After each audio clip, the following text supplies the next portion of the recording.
little background. When they brought this chipper out to us, there's a long story to this, but the mill had this chipper built. They wanted somebody to run it.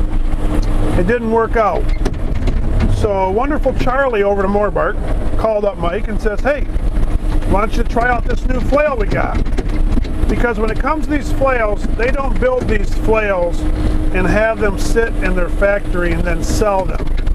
All these flails are special order machines, and the reason they do that is because everybody does a little something different with their chips, different mills. So what happens is everyone has them designed different. Faster speeds, different chipper discs, different drums, 2 drums, 3 drums, conveyor off the right side, conveyor off the left side, top spouts that load from the top down, side spouts. So they can do them any configuration. So Charlie called up Mike and said, I got this chipper I want you to run. And Mike says, well, you can bring it out, but I'm not really interested in buying one right now. Don't really got the money. And anyways, he brought it out, and Todd there run it the first load from Morbark, showed me how to run it, and then I ran it from then on out myself. And Charlie treated us well, and it was a used machine. It had 300 and I want to say 50 hours on it, and gave us a good price. And Mike was out mowing his grass, and when he gets mowing his grass, if you've watched our mowing the grass video on this channel, oh excuse me, if you watch the mowing the grass video on this channel, when we mow grass, it takes a little bit of time when you're mowing 18 acres. He was thinking about it, said, you know, that's a good price.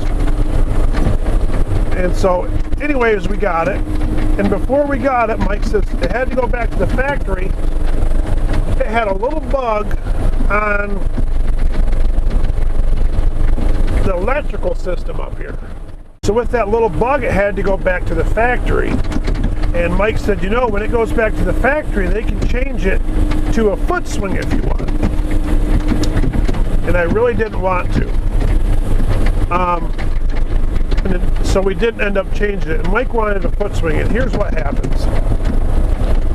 That slasher over to my right, the slasher at the shop, both chippers that run, both chippers that are currently under construction, they are all operated the same. The joysticks operate the same, the foot pedal operates the same. So when they brought this out, for somebody like Mike or anybody that's run these other equipment for a long time, your brain just tells you what to do. You don't get in it and say, okay, I gotta spin my bucket or I gotta do this. Your brain tells you what has to be done. So when you jump in something like this that's backwards, it'll drive you nuts. And here's why it drives you nuts. Because in my right hand, right here, this is my swing. Okay, this, you know, push to the right, to the left. And when you run when you run everything else, it's your foot pedal. So you have a foot pedal right here, and it's the same concept. You push to the right, it goes to the right. You push to the left, it goes to the left. Here's the reason why I didn't want a foot swing. Because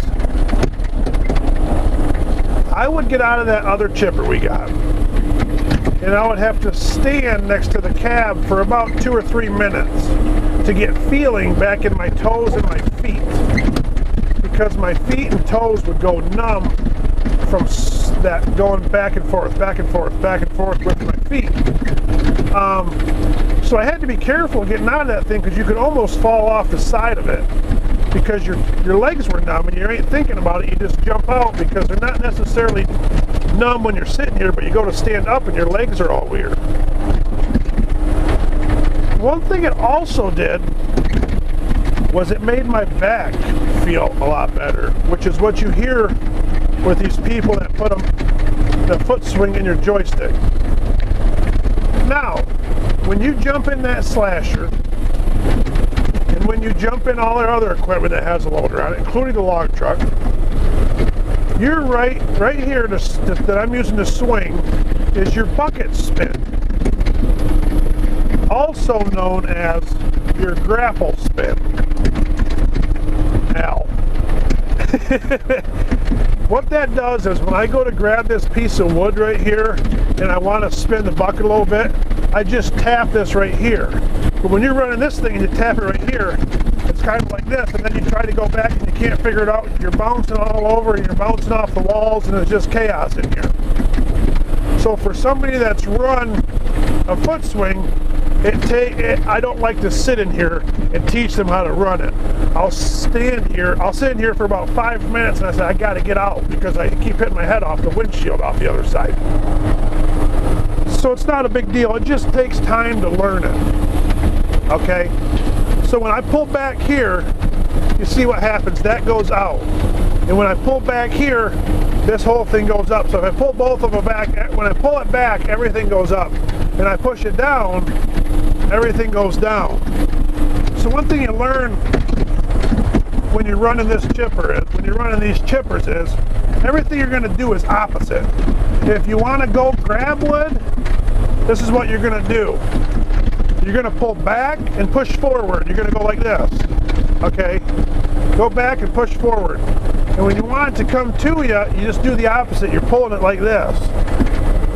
See, you push out and pull towards you to feed the chipper. Do the opposite to grab wood.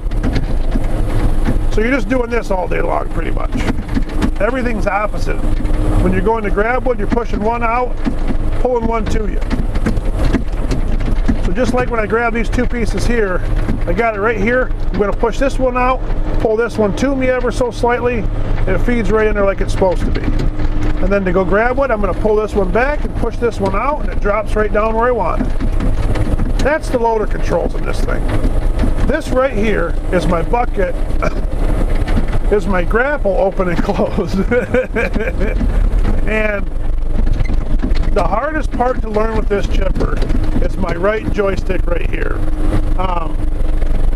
Because not only are you going in and out to grab wood, but you're also spinning, you're also moving it slightly to the right or the left to get your bucket to swing. So you're actually doing a couple controls at one time, which ain't a big deal normally. It just takes a little while to get used to compared to running that other equipment that we got. So this thing is different than everything else we have. Therefore, it's harder to train people how to run it.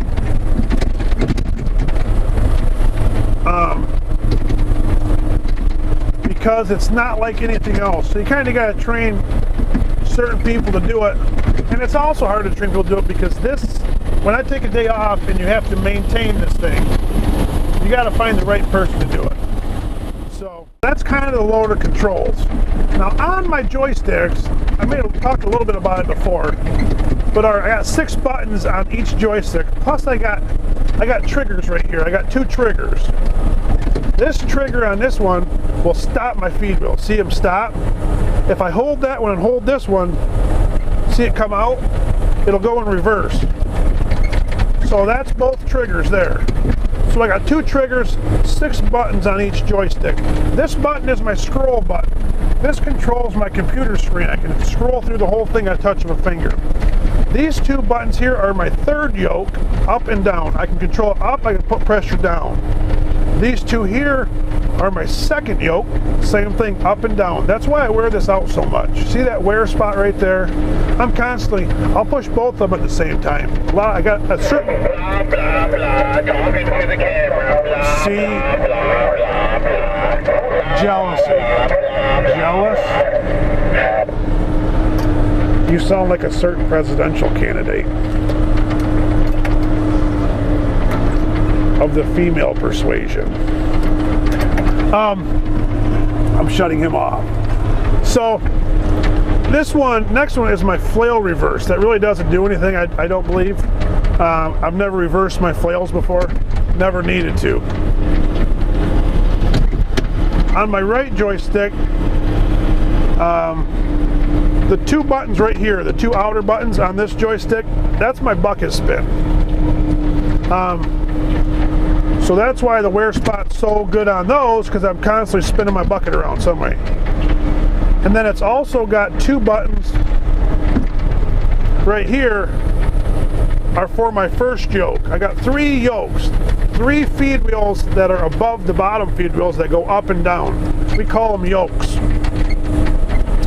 Them control my first yoke underneath me. The next 2 buttons right here are my debris conveyor and my augers. Okay, what that does is this. I'll show you real quick. I got a second. See my debris conveyor? Watch me hit the button. That goes in reverse. Okay, what this is for is a lot of times stuff will get clogged up and it'll stop. Once that stops, the computer tells the chipper this is clogged. It kicks the wood back out of the chipper, okay, due to high pressure. So what that does is it'll kick it in reverse for me. You hit reverse a couple times. If you hit reverse a couple times and get it working back and forth, it'll usually break free 9 times out of 10. Sometimes I gotta grab with the bucket just a little bit, give it a little tug, it'll usually pop it loose. If I tug it with the bucket, it don't come loose, that means I got real problems. And rather than me yanking on it with the bucket and busting the conveyor all into pieces, that's when I get out and take a look-see. Those are those buttons. That's the joysticks in this thing, Al. Hopefully that helps you out a little bit on your question, because it's a little more in-depth than just talking about it. I can give you a little first-hand look. And the augers are the same way. I got augers that go beyond the chipper disc. You can see right here. They go beyond the chipper disc up there, and they pull stuff all the way back to the conveyor and push it out the conveyor. So it pulls the stuff falling out behind the disc, pulls it all back, and then it floats it out there. The main thing is you can't see those augers, obviously. So what happens is, that's why they put the high pressure system in this chipper. The reason is this. The models before this, not the previous model before this, Shannon, out in New York, the first models when they came out with this chipper didn't have that computer in them to tell them it was high pressure. And it didn't have to have those turned on to run the chipper. So this is what that means. And let me tell you, it can be an absolute nightmare that's unbelievable. It happened to me once. I pray it never happens again. If them augers do not get turned on or get clogged, there's like a 15-foot section in there underneath the chipper that builds up so tight and so thick that it'll take you at least 1 day to clean it all out. How do I know this? It happened to me once. What happened was I run out of hydraulic fluid due to a leak under the cab. It didn't know it, okay? What happens was that got filled up in there. When it got filled up, the bark that comes off from this chipper is not cold. It is not warm. It gets hot. So I didn't crawl in there. Cam and Paul crawled in there with flashlights to dig this out. And it took hours and hours and hours. So the previous models before this didn't have those on them. So like if I had jumped up here and started chipping and forgot to turn them on, they would get clogged every time and the computer wouldn't tell you, stop, we got problems. Okay? So Morbark says we got to come up with an option because people are going crazy because they're filling them up and they don't know it. So that's the great thing about the computer system, is it tells you, hey, your augers are clogged. So I can hit my auger reverse button over here, and I can tell after you put 5,000 hours on a machine, you can pretty much know that machine like the back of your hand. Whatever wood I put in this chipper, I know that this tree's going in there when it's all the way at the knives. If it's got a nasty crook to it, or if it's got a chunk hanging off it, I don't want that chunk to go through because it can get in my augers and clog things up. So So if my augers are clogged, and there's a big tree stuck in there or something happened that went bad, I can usually tell what's going on.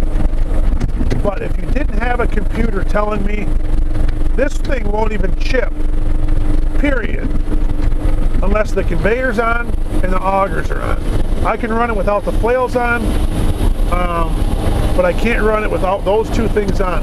That's why, because it creates a nightmare, and it's really, really bad if those things don't get turned on. So, hopefully that helps you out, Al. That's the loader controls in this thing. I need to make a video of the other controls up here above your head. I got 2, 4, 6. I got 36 buttons above the camera right now, and I also have the computer up there. So there's a lot going on up there too. That's what turns a lot of stuff on, and I can control a lot more things up there. I'll make another video of that sometimes. Thanks so much for watching, Al. You got a great channel. Videos by Al. Go check Al out if you haven't. He's selling some cool stuff over there. Thanks so much for the question. Thanks, guys. Have a good day. Stay out of trouble, boys. I'm going to keep chipping.